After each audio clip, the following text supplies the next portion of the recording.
जी, क्या हाल है? चलिए शुरू करते हैं। तो आज हम लोग बात करने वाला है आप कैसे मतलब ऑयल खरीद के, फ्यूल खरीद के 8.5% कैशबैक ले सकते हो। सबसे पहले ये जो है ना आरबीएल बैंक के साथ आईओसीएल के साथ एक टाइप है। सबसे पहले आता है आईओसीएल मतलब आरबीएल बैंक का जो आईओसीएल वाला नॉर्मल कार्ड, स्टैंडर्ड कार्ड। इसके अंदर अगर मैं देखूंगा इसका ज्वाइनिंग फी और एनुअल फी 500 प्लस 80 मतलब जीएसटी 18% जीएसटी लगता है। उसके साथ साथ अगर हम लोग पे सिलेक्टेड फ्यूल पंप, हर कोई मतलब इंडियन ऑयल का तो होना ही चाहिए वो वाला फ्यूल पंप, वो अलग बात है, लेकिन आप मतलब कुछ सिलेक्टेड है जिसमें आप 10 रिवॉर्ड पॉइंट मिलता है हर 100 रुपए के स्पेंड पे, सही है ना।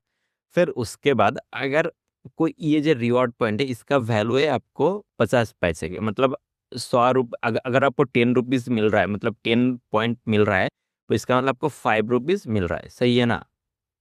तो फिर अगला आता है टोटल वैल्यू बैक। आपको जो वैल्यू बैक मिलता है 6.0% का, इंक्लूडिंग 1%। ये जो 1% है, एक बात यहाँ पर आपको ध्यान रखना होगा। आप जितने भी फॉर एग्जाम्पल आप 100 रुपए के स्पेंड करते हो ना, तो आपको 1% का फ्यूल चार्जेस ब्रेवर मतलब देना होगा। जब आपके अकाउंट से पैसे कटेंगे मतलब क्रेडिट कार्ड स्टेटमेंट के, आपको 101 रुपीज दिखेगा। तो ये जो 101 रुपीज है, तो ये जो 1 रुपीज वो भी आपको रिफंड करेगा, क्योंकि ये जो कार्ड है आपको 5% का मतलब वैल्यू बैक देता है। तो वैल्यू बैक टोटल हो गया आपको मतलब 6%। ये 5% के साथ ये 1% मिला के आपको 6% मिलेगा रिटर्न, सही है ना।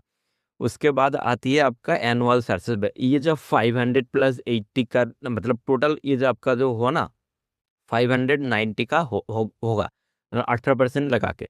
तो अगर आप इसे विभव करना चाहते हो तो मतलब 1,75,000 आपको बस एक साल में मतलब खर्च करना होगा। उसके आते हैं सबसे मतलब ये वाला ही सबसे बढ़िया कार्ड है आईओसीएल एक्सपीरियड। मैं खुद भी यही यूज करता हूँ। आपको 8.5% का वैल्यू बैक मिलता है, सही है ना। तो देख लेते हैं सबसे पहले, लेकिन इसका जो ज्वाइनिंग और एनुअल फी बहुत ज्यादा है यार। 1,500 रुपये साथ में 18% जीएसटी के साथ, ठीक है ना। 18% जीएसटी आपको देना पड़ेगा। उसके साथ साथ यहाँ पे थोड़ा सा बेहतर है, क्योंकि मतलब 15 पॉइंट मिलता है हर 100 रुपए का स्पेंड पे। क्योंकि ये 8.5% देगा तो उस हिसाब से आपको 15 मतलब 15 देना ही होगा। और सेम उसका जो भी वैल्यू है इसका भी वो सेम वैल्यू है, ठीक है ना। तो ये रहा। और अगर टोटल वैल्यू बैक देखता हूँ तो 8.5%, इसमें भी 1% वो जो आपका जो सर्च पर वो भी ऐड होता है, तो इसको मिला के 8.5% हो रहा है। मतलब 8.5% उस हिसाब से ही होगा।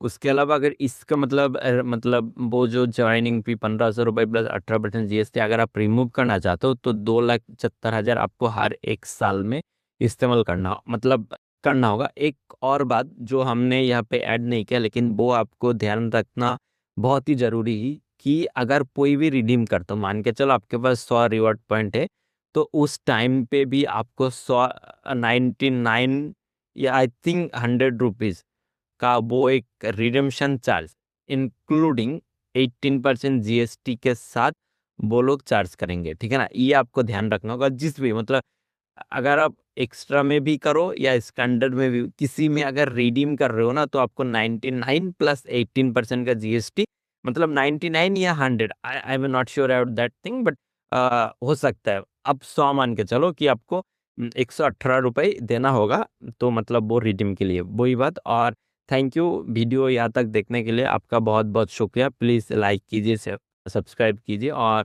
अगर कोई मतलब लिंक चाहिए तो डिस्क्रिप्शन में लिंक मिलेगा, आप वहाँ से जाके अप्लाई कर सकते हो। वो मेरा एफिलिएट लिंक होगा तो हमें भी थोड़ा सा फाइनेंशियल हेल्प मिल जाएगा। Thank you.